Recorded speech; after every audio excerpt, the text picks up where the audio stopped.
Welcome to JWL Sports, where we review all the best sports clips from around the world. Now you're probably wondering, why should I watch over here instead of anywhere else? And that's because over there, they don't care about what you have to say. They say this all the time, they talk down to us, they think we're just a bunch of clowns on YouTube, Twitter. But I think it's the opposite. I think we know exactly what we're talking about. So I read every single comment. So whether you agree with me or disagree with me, either way, let's get into some discussions, let's get into some fights, but ultimately, let's just have some fun. So we're watching a clip, First Take, with Stephen A and Shannon talking about Klay Thompson. You know, he recently went on Draymond Green's podcast, and Draymond should have asked him, how do you feel about my ejections? Now, I haven't seen this clip, but I have seen what Klay Thompson said, and I see the title of this clip, that's, you know, the quote that Stephen A says that Klay Thompson's comments on Draymond's ejection means the end is near. And all I do is want to say is Stephen A is just nothing what Klay said means that at all. I don't even know how you reach that conclusion. So let's take a listen to this clip and see what they have to say. Piece of us is gone. And when you're not out there, it's like a piece of us is gone. And me and Steph are really nice guys, like probably too nice, you know? And we could never be ourselves and have the freedom we do on the court without you. So it does hurt, but at the end of the day, we've been through so many battles, reached the mountaintop, been down the mountain, had to climb back up, got there again, and now we have another real shot at this. And it's been like a couple tough years, but still, we're still fighting. We're still in the mix. Tim Legler joined the party. Congratulations. I got Thank you. Yes. You have a glow. What? You have a glow about you today. Do I have a glow? You have a glow. Are you impressed with their run? Oh, my goodness, yes, absolutely. The discipline that they showed. I've never seen a team execute a game plan to take away three-point shooting the way they did last night, because typically you overreact to getting scored on in the... Well, who cares? All right, Stephen A., let me ask you this. We'll get back to the NBA. Obviously, you just heard Klay on Draymond. What's your reaction to what he had to say about him? Well, it's very touching. And I don't say that facetiously. I'm not trying to make fun of it. I love Klay Thompson, always have. I thought that when they won the championship against Boston, regardless of the fact that he wasn't on his A game, he had come back from that 2-year hiatus due to injuries. And so I've always been an incredible fan of Klay Thompson. I think that he's one of the top 5 shooters in the history of basketball. Some would argue about that, but I think it's a worthy debate and discussion because I think that he is that elite. And what he said about Draymond, I appreciate him saying that. I don't think it's entirely true when he said, you know, me and Steph are nice guys. Maybe that's Steph. Klay, you know, Klay, and I say this complimentary. Klay know how to get at you now. You know what I'm saying? He ain't the guy that just doesn't say anything. When you are clownish, Klay will let you know. When you somebody that's out of pocket on the opposition, Klay will let you know. Just watch some of his press conferences. But these brothers are elite, and I get what they're bringing to the table, and I sort of see what's happening here in terms of him saying what he said about Draymond. I appreciate it. I think he's right about that. They are not the same team without Draymond Green. Make no mistake about it. But I also think, Shannon, Legs, it's an indication that the end is near, and they know it. Now, you know me, and, you know, this is what I do for a living. I just really don't listen, the end might be near just because they're all getting older and they have to make some choices, especially because their team isn't as good as they want it to be. And, you know, you have Steph Curry, who still is playing at an elite level. His comments do not indicate that the end is near. Whether the end is near or not is irrelevant, because I'm focusing on the statement that Stephen A just made, that these comments indicate that the end is near. No ifs, ands, or buts does that make sense to me. There's not. Please tell me if you see why those comments mean that the end is near. Because if anything, Klay's saying, we need you. We want you. Me and Steph can only be who we are when you're on the court. We want you here. We don't want you gone. Not only do we not want you suspended or thrown out of a game, but we don't want you playing for another team. We've been doing this for so long. You know, we are family. We are brothers, both on and off the court. So the idea that Stephen A sees that through the lens of this means that the end is near, I cannot make sense of that. I think that's just one of the dumbest conclusions ever.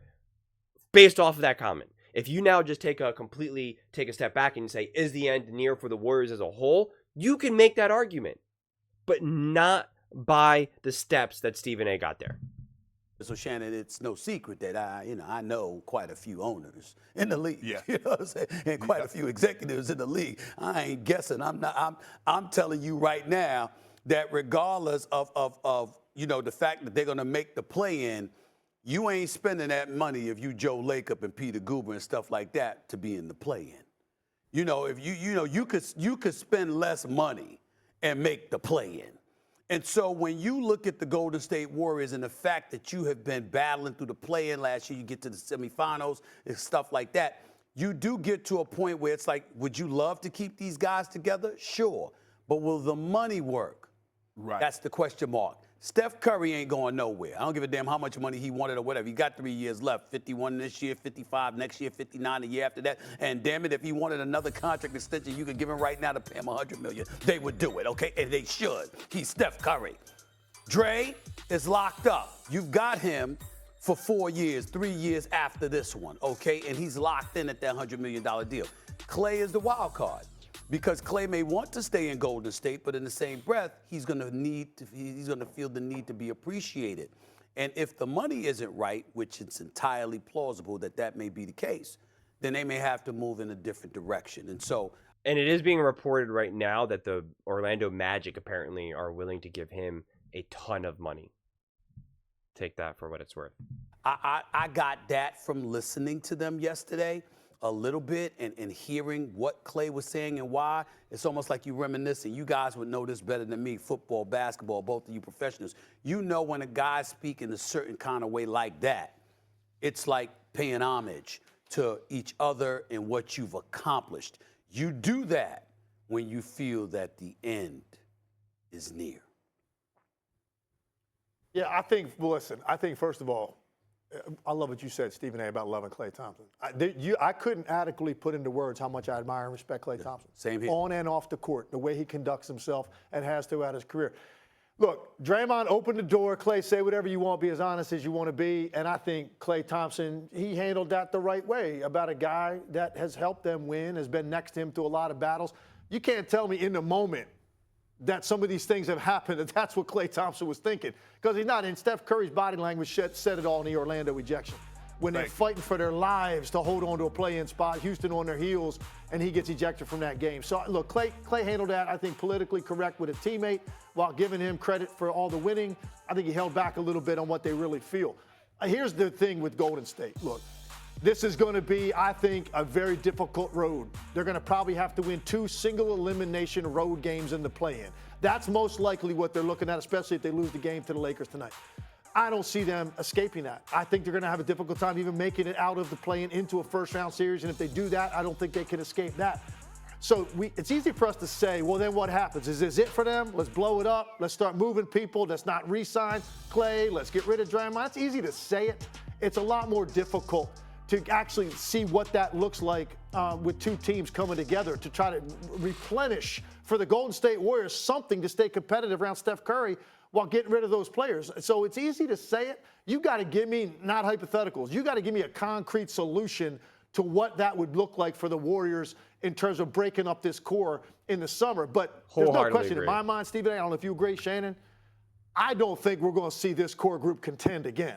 They're not going to make a legitimate run at the Western Conference or at an NBA championship. They're just not. They can be competitive. They can be a play-in. Maybe they make a playoff series. This isn't a team anymore that can do it as currently constructed. I'm a firm believer. The greatest apology is change behavior. You can't tell me you're sorry and continuously do the same things over and over. Now, Draymond Green says, I know I let my brothers down, and I promise you I will not put myself in that situation again. And what has he done since Game 4 suspension is continuously over and over allow his emotions to get the best of him and get thrown out of ball games. And then he has to come back and say, guys, I'm sorry, it's not going to happen again. And thanks to Steph Curry, a lot of times his heroics, he's able to bail them out. How many times must you say, I'm sorry, and not change the behavior before I believe that this is who you are and this is what you're going to continuously do? I also agree with what you said at the end, Legs. I don't believe this team is not in contention because of injuries. They're just not good enough anymore. So what are you going to do? Are you willing to trade? Are you willing to say, okay, what can you do, Wiggins? Because I believe Kuminga and I believe Steph Curry should be untouchable. Now, Draymond is like you said, Stephen, he has 3 years left on his deal. But what are you going to do?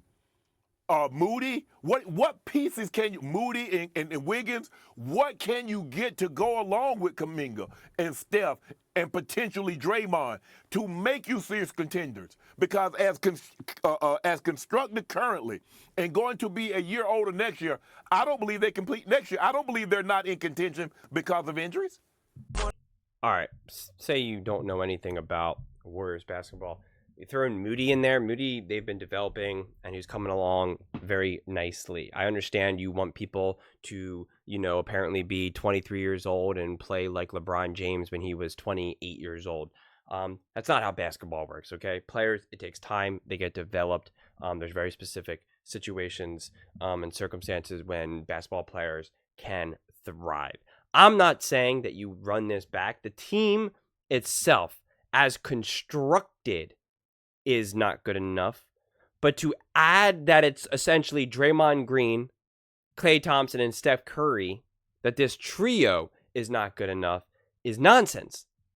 It's not those three guys, and I understand Klay is not who he was, but you can still win a championship with those three pieces being a huge part of it. They need size more than anything. They're still a smaller team, so they need that size. They need someone who can go up against a Jokic, an AD, an Embiid, a Giannis, those types of things, a Wembanyama. So this idea that, if you just trade out Klay for a younger, slightly better version of Klay, then boom, your money. No, that's not how it works. And you know what? There's not another Draymond Green out there right now, okay? You have all these pretenders that want to be like Draymond Green, and they've never been able to do anything close to what Draymond Green can do. And the same thing with Steph Curry, right? You guys want to tell me like people like Trae Young or little Steph Currys, and it's like not even close. So this idea, right, because they want to compare like Marcus Smart to Draymond Green. No, Draymond Green is one of one, okay? Yes, they are all getting older, so they're obviously not as good, right? That makes sense. But put it this way.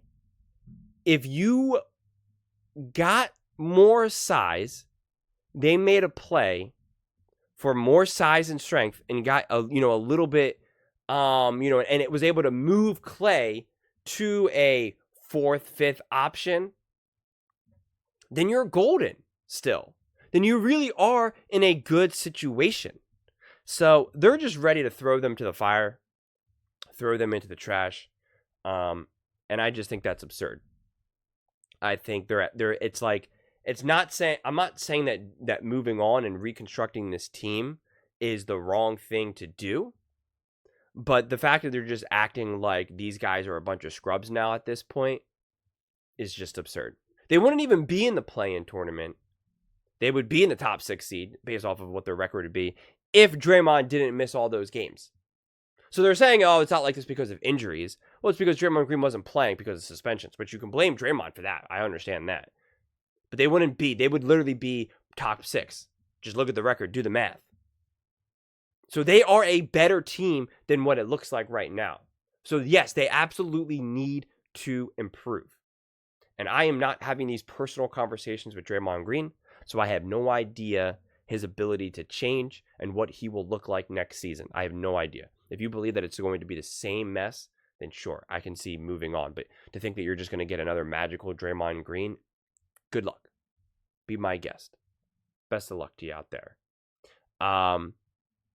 Klay Thompson, I agree, is the bigger wild card.